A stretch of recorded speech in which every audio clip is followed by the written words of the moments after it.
Right, so I'm going to take some water pipes off next. We're not going to be using any of these. They just don't, it's a shame because I quite like the metal pipe, but they just don't add up. But on the other engine, the original, a lot of these hoses, everything's in a similar position. I'll have to orientate the oil cooler, I'll show you in a minute, so it fits the transporter's water hoses. But we're just going to take some of these off. Using the AV tool because it's just a bit quicker for the video. Still some nice antifreeze kicking in there. You can see the condition of it. It's actually very, very clean, but I think that'll go over to blanket, but it might just do, maybe not.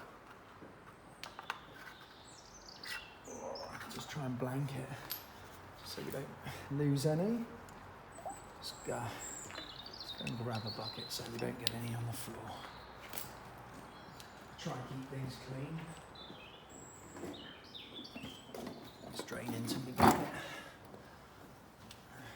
It still holds. We're probably going to get some out the. You can see how clean it was. I've seen some water that's just horrible.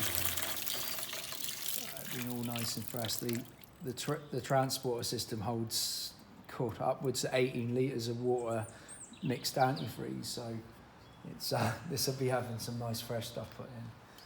I'm just going to take some hoses off and get them out of the way. I think I might take the whole thermostat housing off because we're probably going to use the transporter thermostat and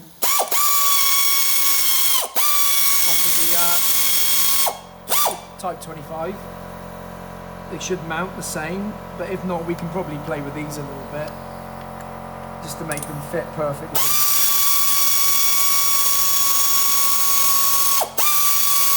When you get hoses that don't fit properly or they're orientated wrong, they can leak. So we might have a little bit more water out of this one now. Just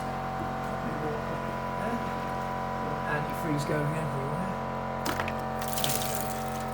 So you can see we replaced the thermostat on this engine not long ago. It's like new. So we'll be using that thermostat again. The setting's pretty similar to the transporter. Should make a difference. So we can use these bits again. Just put these bolts back in. So we can use some again. We're using a lot of new stuff when we're fitting together. Now we can take the hoses off. Get them out of the way. These annoying spring clips. My spring plate compressor is a little bit trashed at the moment, so we're using red grips. You'll see. They're quite tight. People hate these clips. I'm just going to run them up out the way. And then we're not using these hoses, so I'm going to put the grips on just to get them to nip and move. And you hear the click. And there's the oil cooler, which I'll show you quickly. This is the oil cooler. So as water runs through it to cool the oil when it runs to the filter. So they've used this idea for decades to cool the water. The oil, sorry, even. So a bit quite tight these can be. Let's get a little lever. Clean it up.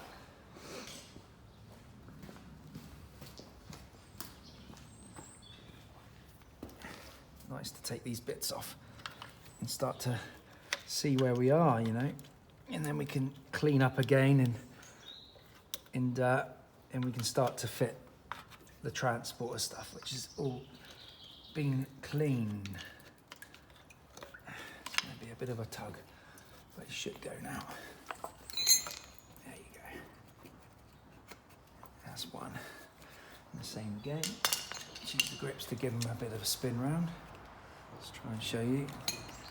The stand's great, but it does spin. Let's try and move that seal a little bit. It's been on here since '99, so everything's a little bit tight. Once we get all this out of the way, we can see where we're going. It moves for the next pipes. This is just on the transport, it's a different configuration. So the hose is wide over the top, but we've got a mount here You can see the bolts where I've taken them off in the previous video you saw me, but on the other engine, the mount goes in here, so none of this will fit. So it's a shame. It's really nice to run the newer pipes, and some people try and make them work, but you can't beat the original stuff, really. I think it's pretty good, really. And like I said, we've got to move where these inlet and outlet for the oil cooler. We undo the nut here. If you look underneath this nut, if you just literally back that off, there is a seal in there. If you want to replace that, you can. They're usually okay, but you know, they're only pence.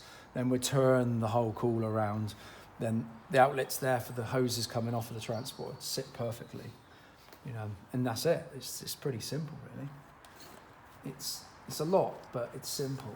We'll probably have to dig this breather pipe out. It might clear. We're gonna trial that, because I want to run the breather system as it was off the crankcase there, because it's, you know, it's a lot easier. But we'll just try and move this one around. These are the really awkward ones. They're so tight. You can't get at them because of the mount for the alternator. It's right in the way, and in situ on a normal car they're a real fiddle, you know, but on the transport we're that way up, so it's quite a bonus, really. It's bits of the immobiliser we took off. Let's try and spin this.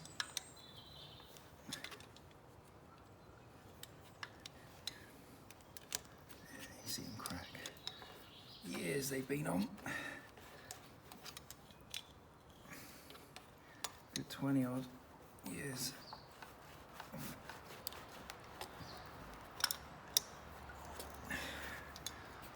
Now this next one's fiddly, so I might have to go and get my bracket fan.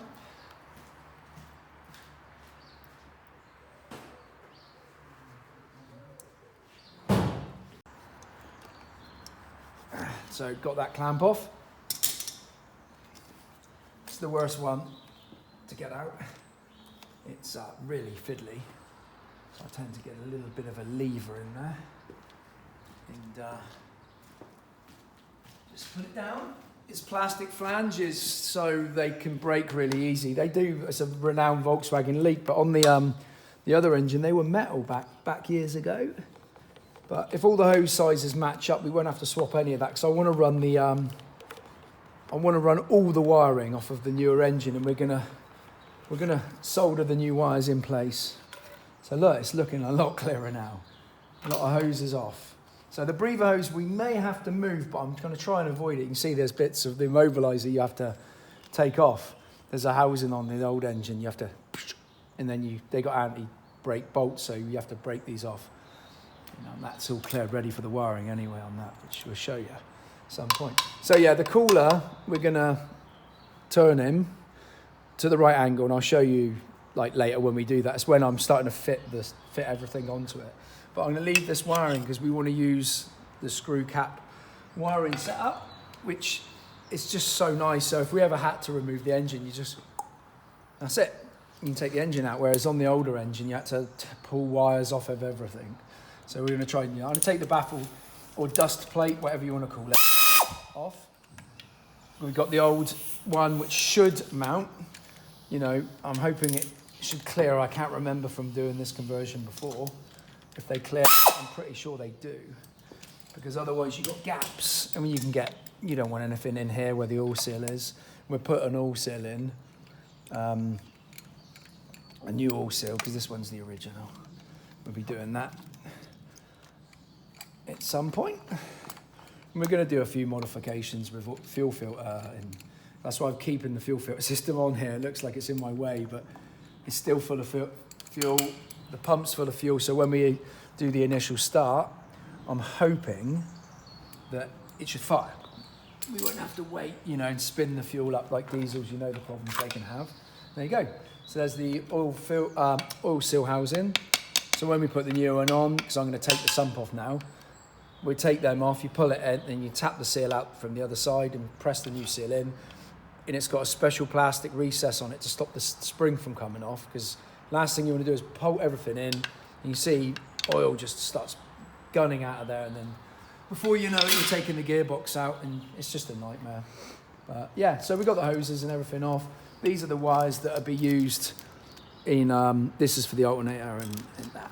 But, you know, some of these types of wires we don't use because there's a slightly modified system on the car that we don't need on the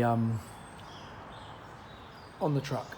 So yeah, keeping all the wiring, but we'll show you a wiring video at some point on the truck when we get it back in. But still a way to go. But yeah, so a lot of the oil's drained. I've put the plug back in. So we're going to get a little bit when we take this off, but I'll wax these off. Fair few of these.